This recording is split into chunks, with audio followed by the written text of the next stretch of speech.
Welcome to my channel. और आज हम क्वेश्चन पेपर 2018 के न्यूमेरिकल सोल्व करेंगे। अब जैसे नेक्स्ट न्यूमेरिकल हमारे पास, इसको सोल्व कर लेते हैं। तो कुछ इस तरीके से की कंडीशन है कि लेट ए वेक्टर और बी वेक्टर है, सी वेक्टर है। सही है। तो सबसे पहले सोचना कुछ इस तरीके से है, ये तो मतलब स्टेटमेंट है। अब इसके बाद कि फाइंड ए वेक्टर, कोई वेक्टर निकालना, डी वेक्टर नाम है उसका। ठीक है। कंडीशन क्या है? Which is perpendicular to both. अब ये काम की बात है, केवल इतनी। मतलब कोई एक ऐसा वेक्टर निकालो जो दो वेक्टरों के परपेंडिकुलर हो। और ये सिंपली बताया था कुछ इस तरीके से। ठीक है ना। कौन सी चीज होती है? वो थी क्रॉस प्रोडक्ट। सिंपली अगर ए क्रॉस बी के हिसाब से समझना चाहो आप, ये ए और बी ये वाले नहीं है। ठीक है। ये मतलब कंसेप्ट के हिसाब से सही है। तो वो ए क्रॉस बी मतलब क्रॉस प्रोडक्ट का दूसरा नाम क्या था? Vector product. तो मतलब रिजल्ट एक वेक्टर आएगा। सिंपली नाम में डेफिनेशन लिखी हुई थी।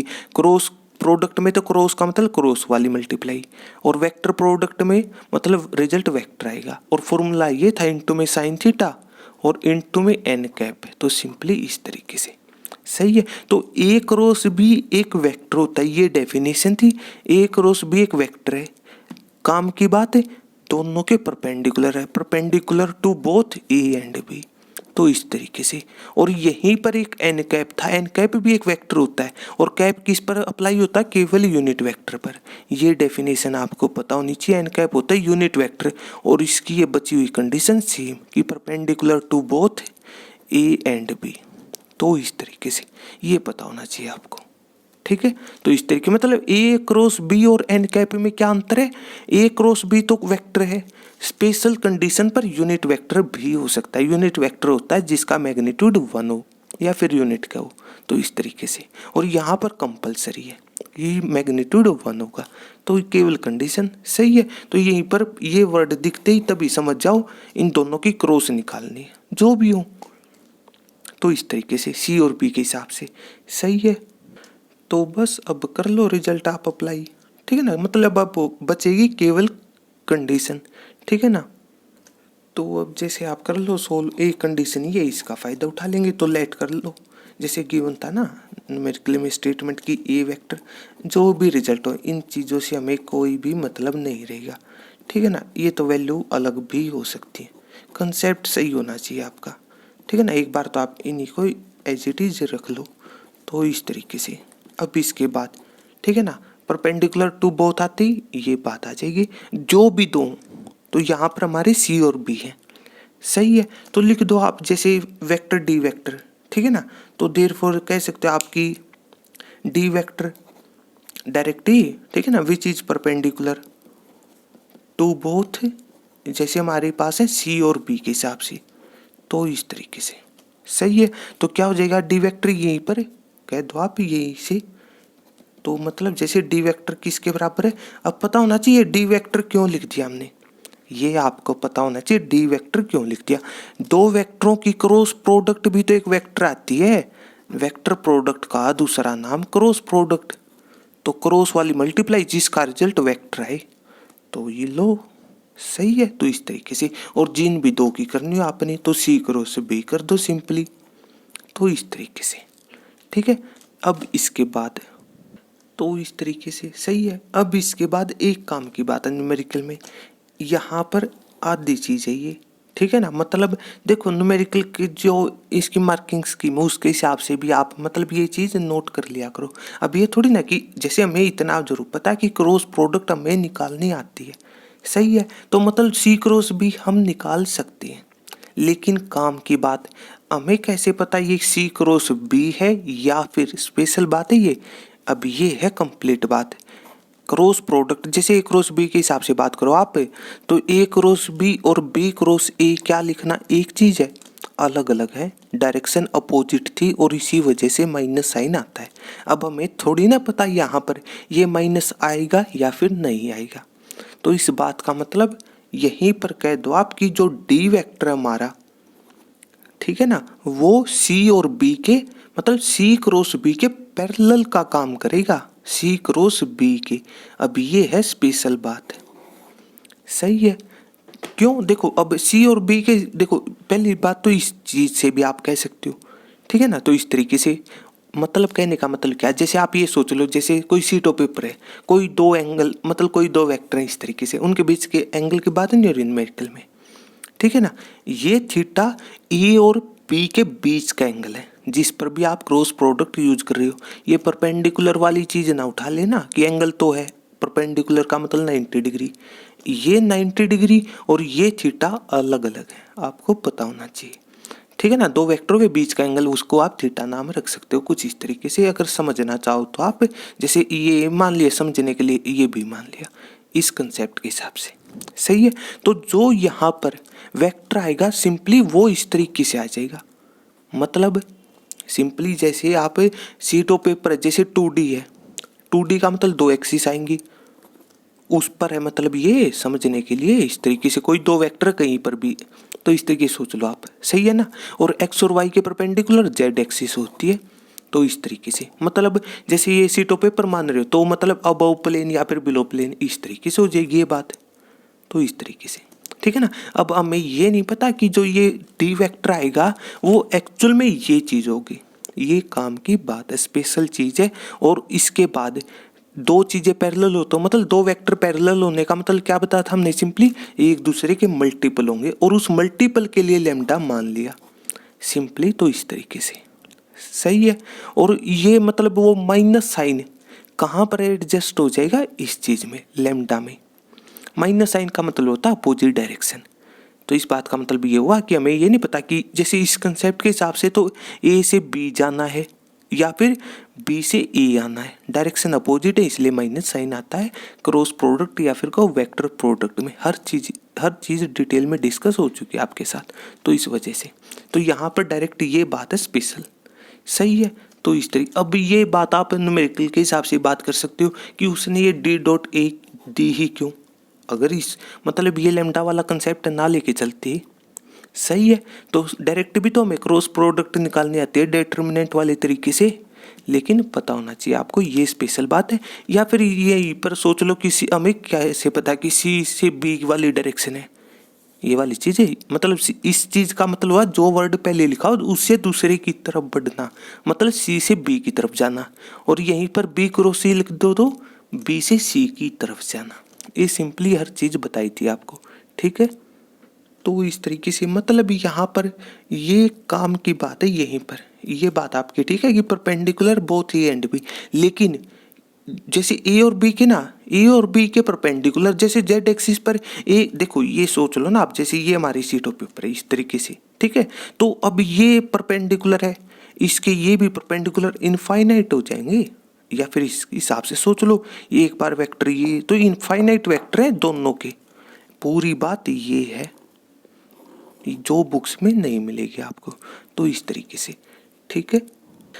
तो अब इसके बाद कर लो आप कैलकुलेट, तो और ये पैरेलल वाली बात तो समझ में आ गई होगी ना आपको कि मतलब जैसे इसके हिसाब से एक क्रॉस बी मतलब एक्स और वाई पर मानना चाहते हो तो मतलब दोनों परपेंडिकुलर जेड एक्सिस हो जाएगी, आपके ऊपर कौन सी मतलब एक्सिस सोचनी है, केवल समझना कंसेप्ट, तो इस तरीके से। और ये दोनों तो पैरेलल हुए ना, जैसे इसके हिसाब से ये दोनों पैरेलल ना हो तो बताओ कहीं पर भी हो पैरेलल का काम कर देंगे, और इसलिए पैरेलल वाली चीज़, तो इस तरीके से, सही है। अब कर लो आप कैलकुलेट, तो कितना हो जाएगा लैम्डा इंटू सी क्रॉस बी निकालो, अब आपके ऊपर बी क्रॉस सी या फिर सी क्रॉस बी निकालो, वो माइनस साइन यहाँ पर एडजस्ट हो जाएगा लैम्डा के अंदर, सही है। हमें नहीं पता सी से बी जाना है फिर बी से सी, न्यूमेरिकल में इतनी भी गिवन नहीं है रिजल्ट, ठीक है ना। और क्रॉस प्रोडक्ट रिजल्ट निकालने का तरीका डिटरमिनेंट अप्लाई किया, और सबसे पहले क्रॉस प्रोडक्ट का रिजल्ट वेक्टर आएगा, नाम में डेफिनेशन है, तो वेक्टर का मतलब आई कैप जे कैप के कैप आएंगे, जो पहले लिख रहे हो उसके कोफिशिएंट लिख दो, तो उसी वेक्टर के कोफिशिएंट प्लस का 3 प्लस का 1 फिर माइनस का 1, 3 1 -1 लिख दो, और इसके बाद बी वेक्टर के कोफिशिएंट 1 -4 5, तो इस तरीके से, सही है। तीनों के लिखने आपने, मान लो कभी ये टर्म ना हो तो किसी वेक्टर में, तो उसकी जगह 0 लिख देना, 0 जे कैप सोच सकते हो ना, ये सारी चीज़ें डिस्कस हो चुकी है, तो इस तरीके से। अब यहाँ पर डायरेक्टली लिख दो आप एक्सपेंड वाली चीज़, मतलब सबसे पहले आई कैप के इनटू में समथिंग आएगा, तो क्या आएगा, मतलब एक्सपेंड अलोंग R1 कर रहे हैं डायरेक्टली, तो मतलब इसकी रो और कॉलम भूल जाओ तो इनके आपस में क्रॉस मल्टीप्लाई और इनके आपस में और एक माइनस साइन फॉर्मूले वाला जब नीचे से ऊपर जाओ सारी चीज़ें बताई थी आपको। तो -4 इंटू -1 तो प्लस का 4 और ये माइनस फॉर्मूले वाला है। फिर जे कैप के इंटू में समथिंग आएगा, क्या चीज़ आएगी इंटू में, इसी तरीके से इसकी रो और कॉलम भूल जाओ तो इनकी मल्टीप्लाई 5 इंटू 3 15 माइनस साइन फॉर्मूले वाला, फिर इनके आपस में मल्टीप्लाई -1 और ये माइनस उसको प्लस बना देगा। फिर के कैप के इंटू में समथिंग आएगा, इसी तरीके से इसकी रो कॉलम भूल जाओ तो इनके आपस में मल्टीप्लाई 3 इंटू -4 माइनस साइन नीचे से ऊपर जाओ और 1 इंटू 1 तो इस तरीके से। और इसके बाद एक काम की बात और वो थी ये वाली, ये ऑर्डर, ठीक है ना। और ये आप चेक कर सकते हो डिटर्मिनेंट वाली प्लेलिस्ट के अंदर ये चीज़ क्यों आई थी, को फैक्टर की वजह से आती है। तो R1 का मतलब ये हुआ, तो मतलब प्लस माइनस प्लस, ये छोटी छोटी बातें ध्यान रख लेना, ठीक है। तो अब इसके बाद कितना हो जाएगा रिजल्ट, जैसे हमारे पास, ठीक है ना। तो लैम्डा इंटू में तो मतलब यहाँ पर 1 तो 1 इंटू आई कैप लिख सकते हो इस तरीके से। फिर प्लस का 16 तो -16 हो जाएगा, कैलकुलेशन है। और यहाँ पर -13 इंटू के तो इस तरीके से, सही है। तो जैसे ये था हमारे पास डी वेक्टर। अब साथ के साथ एक रिजल्ट हो रहा है न्यूमेरिकल में कि गिवन था कुछ इस तरीके का रिजल्ट D.A और वो है 21। तो डी वेक्टर अभी आया है तो इस तरीके से, सही है। आई कैप जो भी वैल्यू आई है पुट कर दो। इसके बाद न्यूमेरिकल में ए वेक्टर भी गिवन था तो एक बार उसकी स्टेटमेंट लिख लेते हैं। तो जैसे मतलब जो भी रिजल्ट था प्लस का 5J माइनस का K और इसके बाद और दो वेक्टरों की डॉट प्रोडक्ट करनी है हमने, ठीक है, न्यूमेरिकल की स्टेटमेंट है। और दो वेक्टरों की डॉट प्रोडक्ट करने का तरीका क्या बताया था, आई कैप वालों की सबसे पहले कोफिशिएंट तो मल्टीप्लाई करते चले जाओ, याद रखने का तरीका। तो सबसे पहले 4 इंटू 1 हो जाएगा।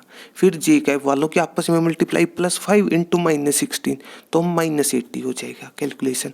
और -1 इंटू में -13 तो प्लस का 13 और इसके बाद सभी को ऐड कर देना, यहाँ पर प्लस माइनस माइनस ही रहेगा। सिंपली डॉट प्रोडक्ट करने का तरीका, कोफिशिएंटों की आपस में मल्टीप्लाई करते चले जाओ। 3D में 3 तक होंगी, आई कैप जे कैप के कैप +2 क्लास तक पता होना चाहिए आपको। 4D में 4 चीज़ों ही मल्टीप्लाई हो जाएगी। फिर भी ये सारी चीज़ें डिस्कस हो चुकी हैं तो इस तरीके से, सही है। और फिर सभी को ऐड कर देना, जो भी राइट हैंड साइड में रिजल्ट आप कैलकुलेट कर लो। तो कितना हो जाएगा ये 13 + 4 70, 17 माइनस का 80 तो -63 तो कैलकुलेशन है मतलब। तो इस तरीके से और यहाँ से 21 ये कैंसिल हो जाएगा 3 पर, तो मतलब लेम्डा की वैल्यू निकालनी है हमने। तो वो हो जाएगी -1/3 हो जाएगा, ये इंटू में इसलिए डिवाइड में चला जाएगा, केवल कैलकुलेशन।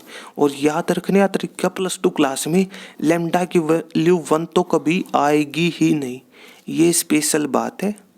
लेम्डा की वैल्यू कभी भी 1 नहीं आएगी, ये स्पेशल बात बताई थी आपको बुक्स में, या फिर +2 क्लास में तो होगी नहीं ये चीज़, कहीं पर भी एक्चुअल कंसेप्ट बताया था आपको, इस चीज़ का प्रूफ भी बताया था कि लेम्डा की वैल्यू 1 क्यों नहीं आ सकती।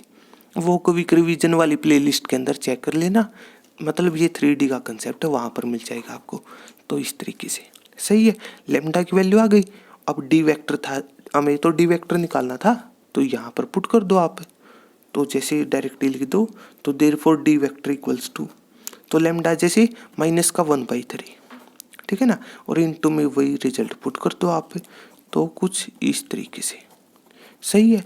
और अब कांस्टेंट की मल्टीप्लाई वेक्टर के अंदर एज इट इज भी रख सकते हो या फिर सभी के साथ कर दो। एक बार यहाँ पर तो -1/3 आई कैप, ठीक है। एक बार कांस्टेंट की यहाँ पर तो तो कितना हो जाए प्लस का 16/3 जे कैप, और एक बार यहाँ पर कर दो तो प्लस का 13/3 के कैप हो जाएगा। तो इस तरीके से, सही है।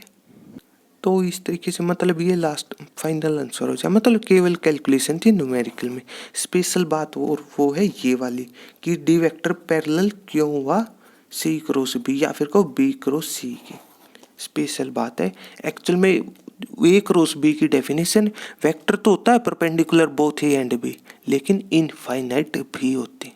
तो इस तरीके से, सही, केवल कैलकुलेशन बचती है। तो कुछ इस तरीके से, इसी तरीके से हम नेक्स्ट न्यूमेरिकल सोल्व कर लेंगे। तो अगर आपको मेरी वीडियो अच्छी लगी तो इसको लाइक कीजिए, अपने दोस्तों के साथ शेयर कीजिए और मेरे चैनल को सब्सक्राइब कीजिए। तब तक के लिए थैंक यू।